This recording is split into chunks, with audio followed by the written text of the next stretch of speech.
G'day mate, it is so good to have you here for another episode of the Exponential Performance Podcast. In this episode, we are answering listeners' questions. We've got a question about Zwift and gym training during winter. Which way should they go?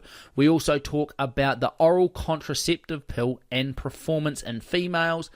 And finally, we cover cortisol levels during training. How to minimize cortisol levels.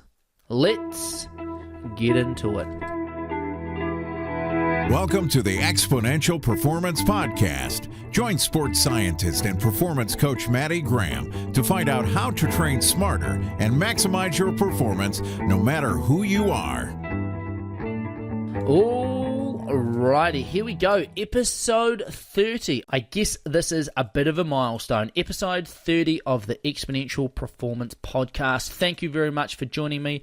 My name's Matty Graham, and today we are diving into a whole host of listener Q&As. I hope you've had a good week and your training is going well. Plug in those headphones, turn up that volume, and get ready for some no BS practical advice that you can apply to your training today to help take your performance to a new level so you can progress towards your goals. Now, just a couple of things before we jump into it today. Last year, my family and I did something a little bit different for Christmas.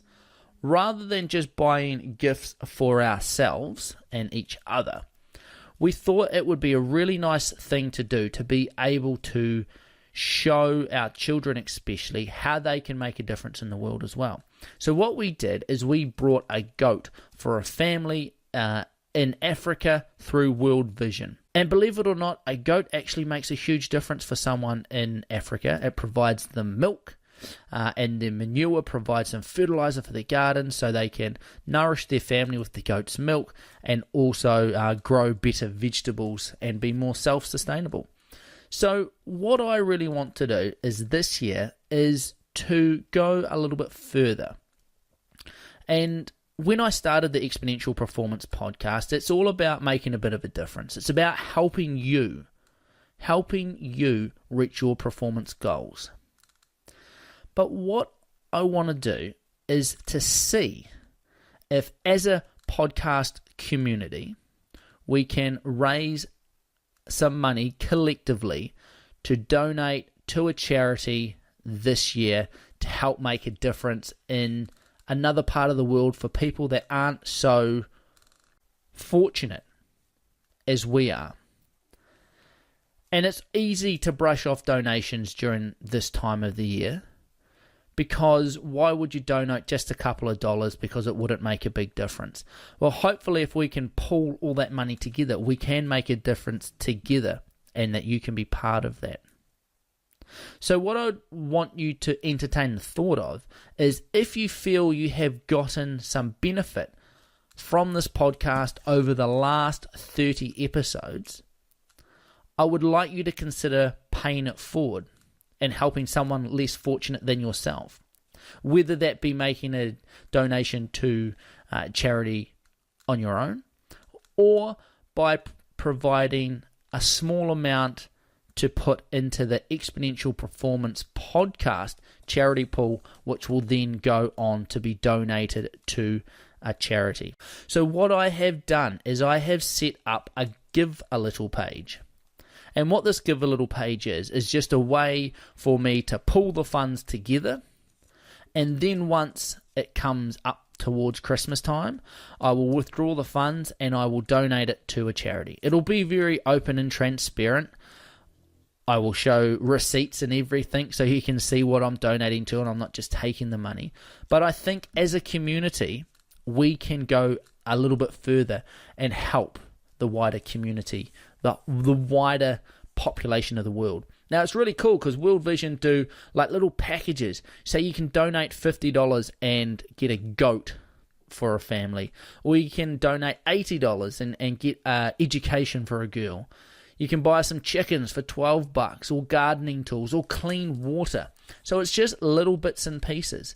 So I would really like it if people could pop over to the Give a Little page that I have set up and make a small donation over there, whatever you like. And then I will keep you updated on how the fundraising's going.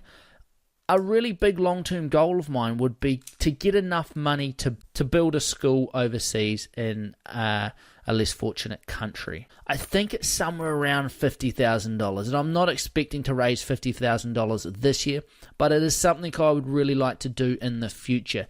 So what I would like to do is, this is the first year I have ever done this, to pull everyone together to raise some funds, but take a moment to consider that. If you would like to donate, get over to the Exponential Performance Coaching website underneath podcast tab, episode 30, and you will find the details there to my Give a Little page, and we're going to go and try and raise some money to try and help some other people in this world. So if you found this podcast helpful, please consider paying it forward and helping somebody else.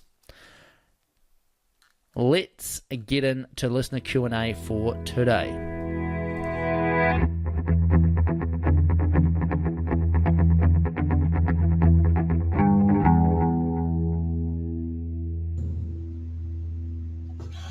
Hi Matty, this is Richard. I have a question about racing on Zwift. So Zwift, I discovered about 18 months ago. I'd say it's pretty revolutionary in terms of indoor turbo training, and I find it pretty motivating for what is otherwise a pretty boring, bordering on impossible thing to do. The thing is though that what's particularly motivating I find in Zwift is racing on Zwift, and there are races pretty much every hour, 24 hours a day, and the temptation is to kind of throw your training schedule, if you even have one, out the window and just race as often as possible because it's fun. But it's hard. I mean, most of the races are 45 to 60 minutes, really intense. With a warm up and warm down, you can turn it into a decent session. What effect am I going to get if instead of doing, like a winter of ride strong and base miles, I just race on Zwift 2 or 3 times a week and then easy the rest of the time? Be great to hear from you. Cheers.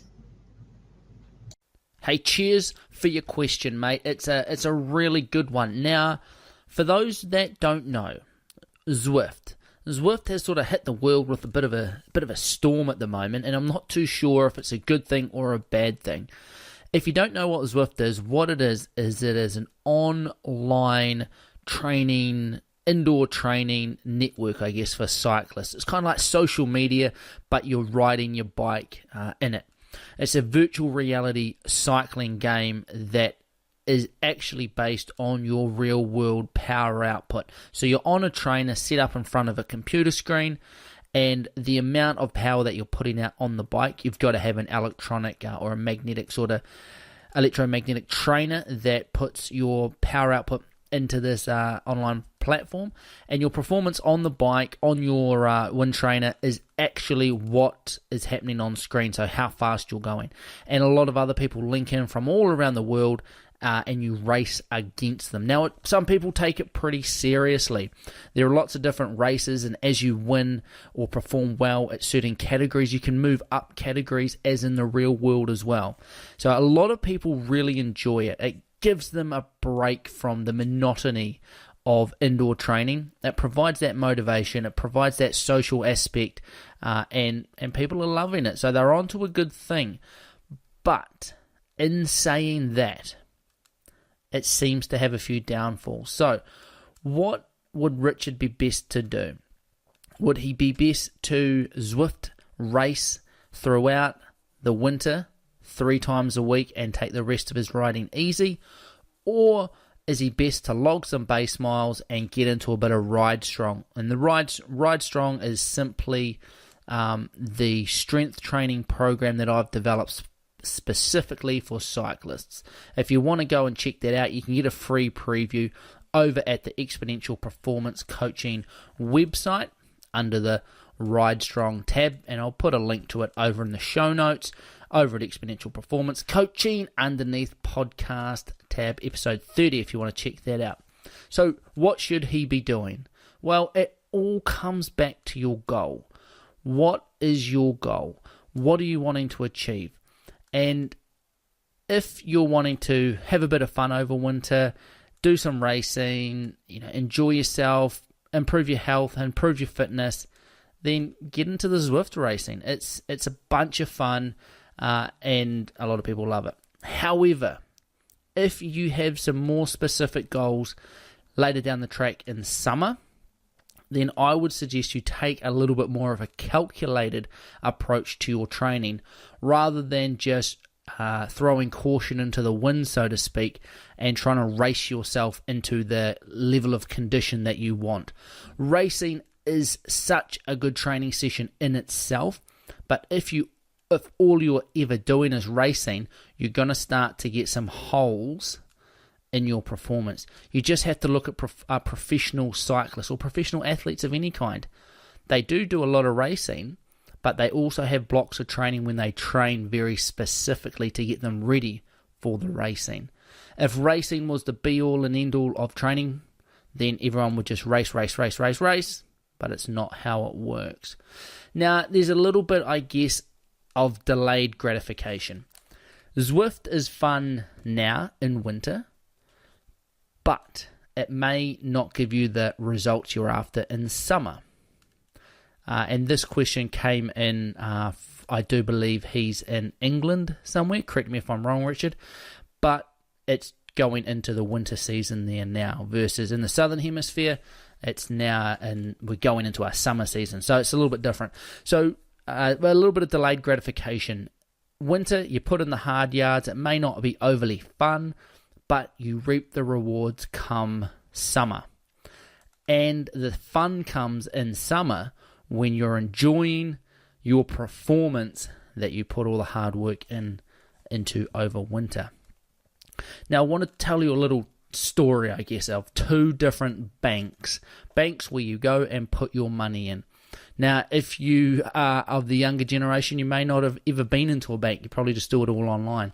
But imagine, if you will, you're standing out on a street looking at two buildings side by side. Over on your left is a big grey stone building. Inside the towering building, it is cold and uninviting, and it is staffed by intimidating men in grey suits. When you walk into this strange environment, it feels rather hostile. You must fill out a bunch of confusing paperwork and follow a list of instructions just to deposit your hard-earned money. However, once your money is in the bank, you earn great interest on it. You earn great interest on your savings, greater than the second bank that I'll talk about in a minute. But however, you always struggle to find the motivation to go back into this bank and make the deposit, even though the return on your interest is quite significant and promising. Now, instead of looking to your left at the big grey stone bank, I want you to turn your attention to the right, the building on the right, the second bank. Now, when you walk inside this bank, you're greeted by a friendly face. You see a couple of your friends also making deposits of their hard-earned money into this bank. There's no confusing paperwork to fill out. In fact, you're encouraged to undergo a fun, interactive game to make your deposit, and you're instantly rewarded both internally by a feel-good factor and externally by your friends giving you a high five. To be honest, you don't really care about how much interest you're earning on your savings, even though it's a lot less than the other bank next door. You're just having so much fun and enjoyment in this second bank that it doesn't really worry you. And I think this is a perfect metaphor about how a lot of endurance athletes view strength training in the gym versus training out on the road with their mates or two on Zwift. Now, in a little analogy of our two banks, can you guess which bank the gym was and which bank the Zwift training was? You see, the unfamiliar and sometimes intimidating gym environment can understandably put up a lot of people off going into the gym to train, or it just decreases their motivation. So any small obstacle that jumps in their way, it derails them from their gym plan, and flag it, I'll just go and jump for another Zwift race. However, when you're on Zwift, it's fun, it's interactive, you've got other people there, there's that social component, and at the end of it, you're rewarded. How hard did you ride? How far did you go? What was your power output? There's all of this feedback, and this feedback feels good. It feels good. So I guess what I'm trying to say is that you are going to get really good returns from putting in some strength work over winter, and I would highly recommend it. If you want to know the specific benefits of the strength work, check back to episode 14 and episode 15, which I talk all about strength training for endurance athletes and strength training for endurance athletes part 2 in the podcast. So if you are interested in the why behind strength training, go and check out episode 14 and episode 15 over at the Exponential Performance Coaching website underneath the podcast tab.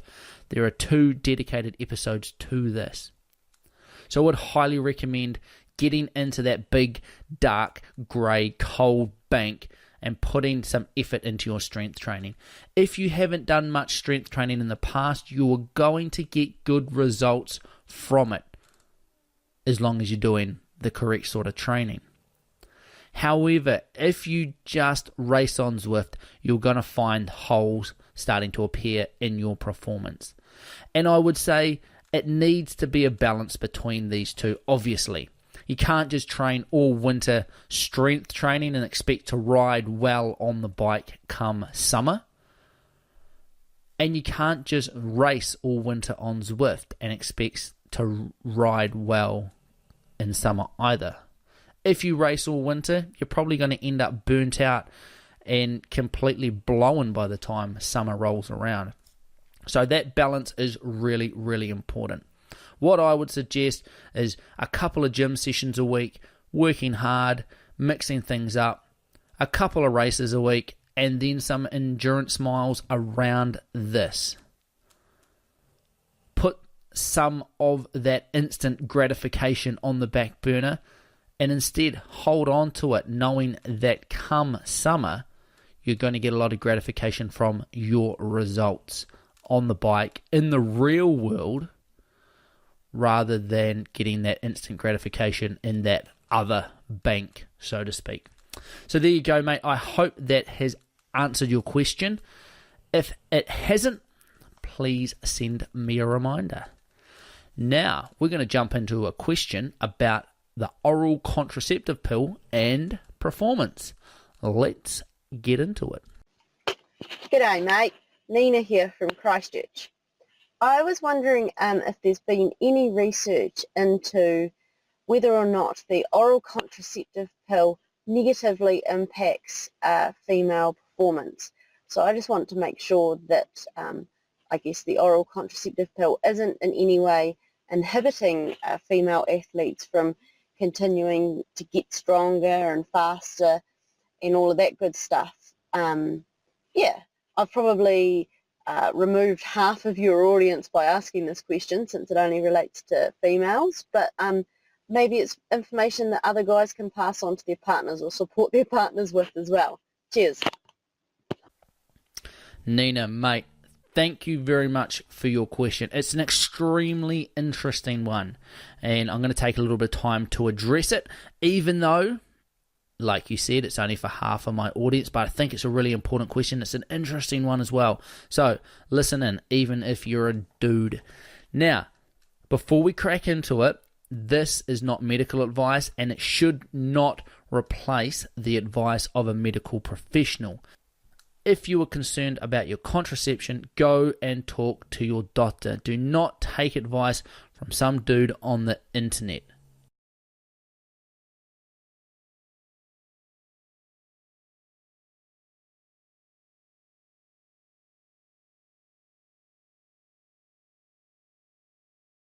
the oral contraceptive pill has been found to have some negative effects on performance.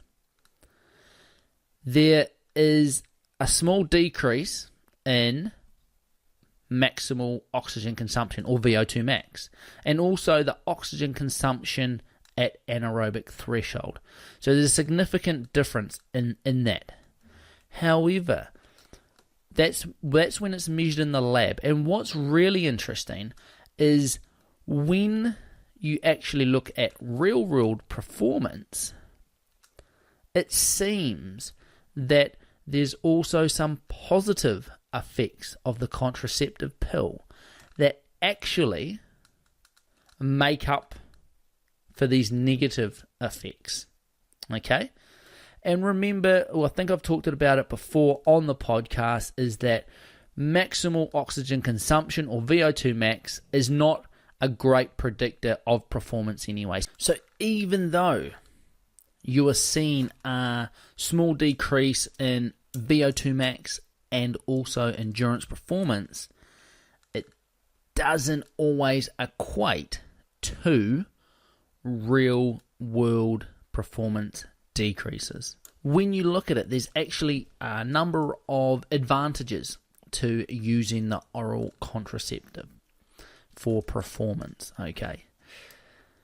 And these are, well, one, I don't know too much about it, but I've heard of a lot of elite athletes doing it, is actually using the oral contraceptive to manipulate the menstrual cycle for important events. So they adjust their dosage and their intake to time their menstrual cycle for optimal performance. If you know you've got a big event coming up and you want to be in peak condition for it, then adjusting your menstrual cycle so you arrive on the day in peak condition is obviously a good thing for your performance. Also, taking the oral contraceptive, there is a potential decrease in premenstrual symptoms such as mood swings, nausea, headache, those sort of things that can potentially have a negative impact on your training and competition. There's also a potential decrease in menstrual blood loss, which actually helps reduce the risk of iron deficient anemia in female athletes. So in a nutshell, there are some negative effects on performance when it comes to taking the oral contraceptive pill. However, there are some advantages with it as well. And it seems from the research out there that these two balance out to have no adverse effects on performance. Nevertheless, there are individual variations in the response to the oral contraceptive pill, and these should be taken into account and monitored. I would highly recommend female athletes should consult their medical professional about the range of potential benefits, disadvantages, and the different types of contraception out there to make an informed decision about their individual circumstances. So Nina, I hope that helps answer your question. I hope it was useful. If you have any follow-up questions, please just let me know. So, moving on to our final question for today.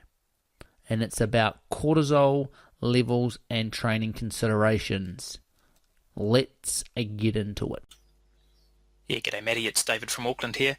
This year I've had two occurrences of an eye condition called a CSR, which has got very strong links to cortisol levels apparently. I've just finished 2 months coming back from my last episode, and I'm keen to get back into some more focused training again over summer.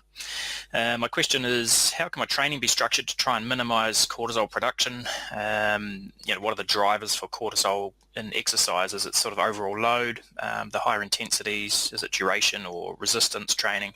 What are the key things that are going to be making that cortisol? And also, as my fitness improves, as I get back into the training, will I be producing less for the same workload? I just want to sort of try and come up with a way of minimising my risk to another reoccurrence, given the recovery time is so long and there's potential for vision issues. So hopefully you can offer some advice on that. understand all the medical disclaimers you'll probably put on it. Yeah, keen to hear some advice. Cheers. David, mate, it is good to hear from you. Doesn't sound like things are that great for you, though, so I'm extremely sorry to hear that. But you were dead right. I will reiterate, based on the last question I answered, that this isn't medical advice, okay? If you are worried, go and see your doctor. This is just some of the underlying science and physiology that you can use to help. But it's not a cure in itself. So, for those that aren't familiar, I thought it would be interesting to have a little bit of a talk about CSR, Central Serous Retinopathy, or commonly known as CSR. CSR affects the central area of your retina. So CSR can cause your vision to be blurry and distorted due to fluid collecting under your macula, which is that central area of your retina. When this happens, objects, as you will have found, David, often appear smaller and distorted in the affected eye. So, that does not sound ideal. And like you said, it can be caused by cortisol or stress. So, let's just take another step back and talk about cortisol for a second. What is cortisol?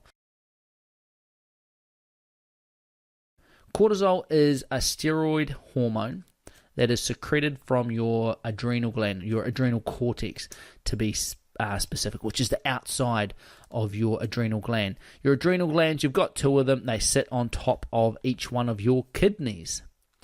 Now, cortisol is one of the sort of cocktail, if you like, of stress hormones that are released in a stressful situation.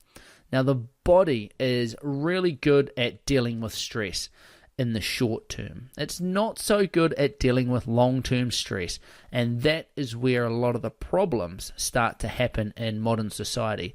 We're really good at dealing with the stress of, everyone always mentions the example of running from a tiger or running from a lion. We are very good at dealing with acute stress, in the moment, survival, if you like. However, when that stress starts to go on and on and on, the body starts to experience problems. So cortisol is released when your body is undergoing stress or when you've got low blood glucose. And the whole aim of cortisol is to increase your blood glucose through what's called gluconeogenesis, which is the production of new glucose in your liver. It decreases your immune system. And what it actually does to the immune system is reduces the inflammation response, okay? So it's anti-inflammatory. And it increases metabolism of fat, carbohydrates, and protein. So essentially, what it does is it gets your body ready to survive an acute stress, let's say being chased by a lion example.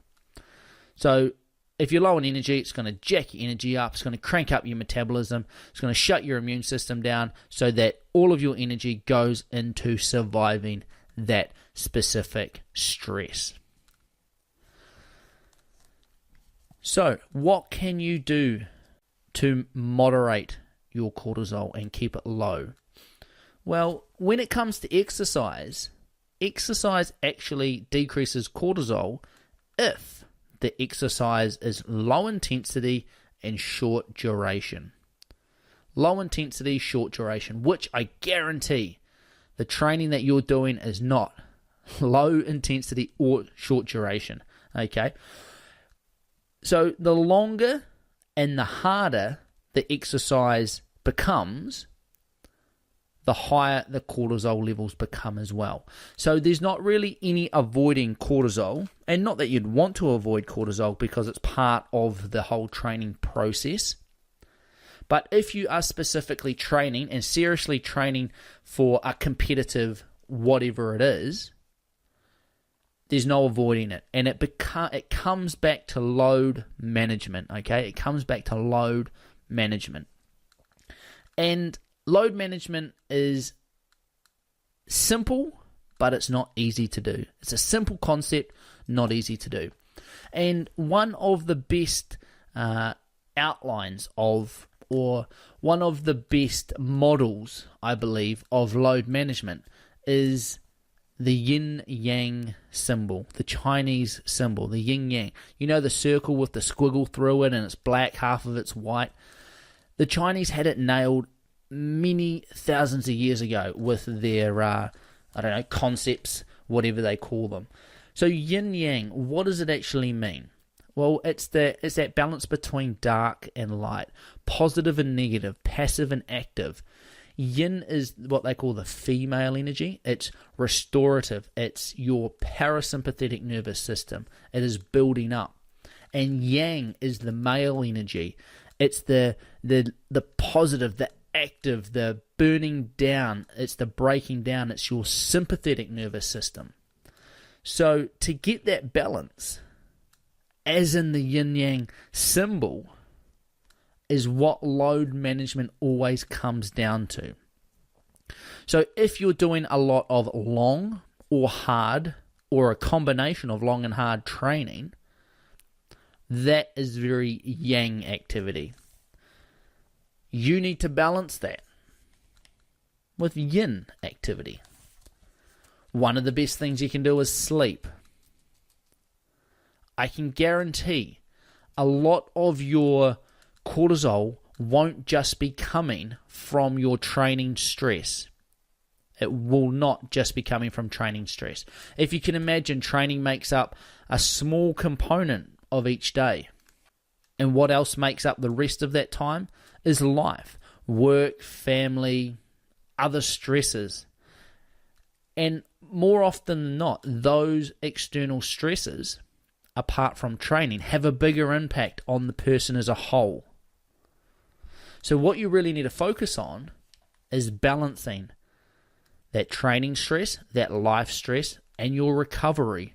Not just recovery in terms of not doing anything, just resting, but balancing that recovery, turning on that parasympathetic nervous system.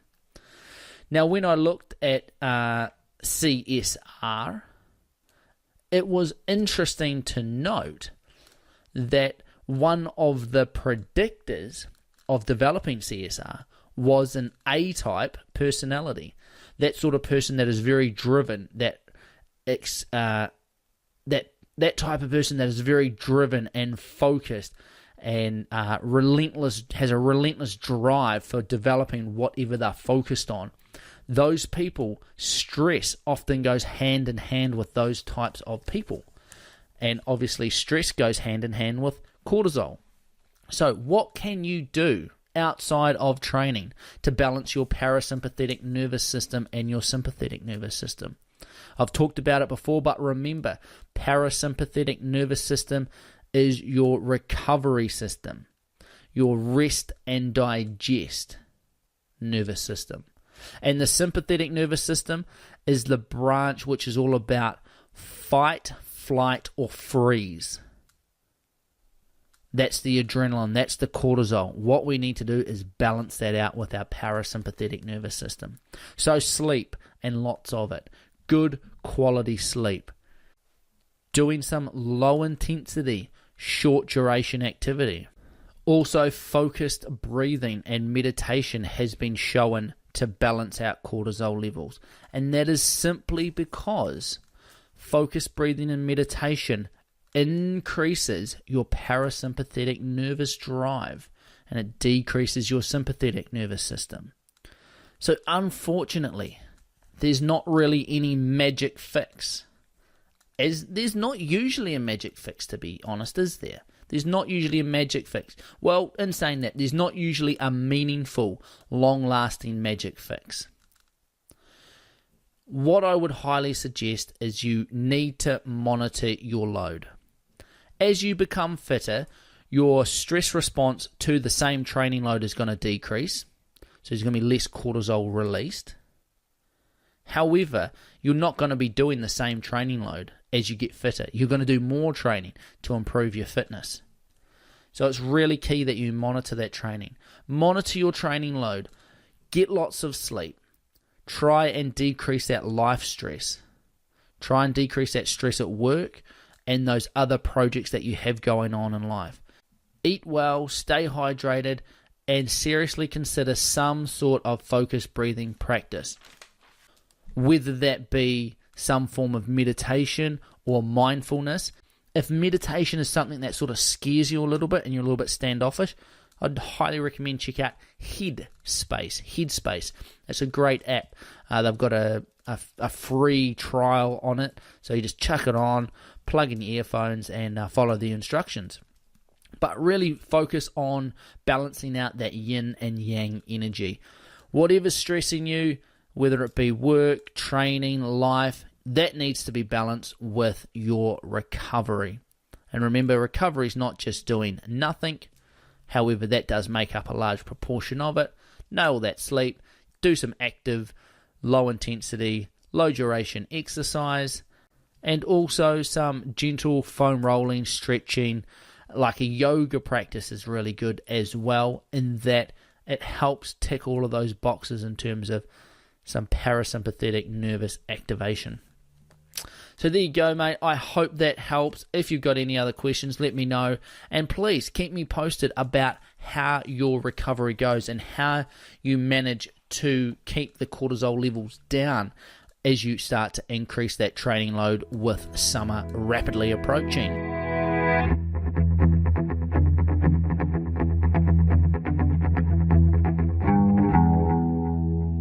Alrighty team, that is a wrap for this week. I hope you have found this episode useful.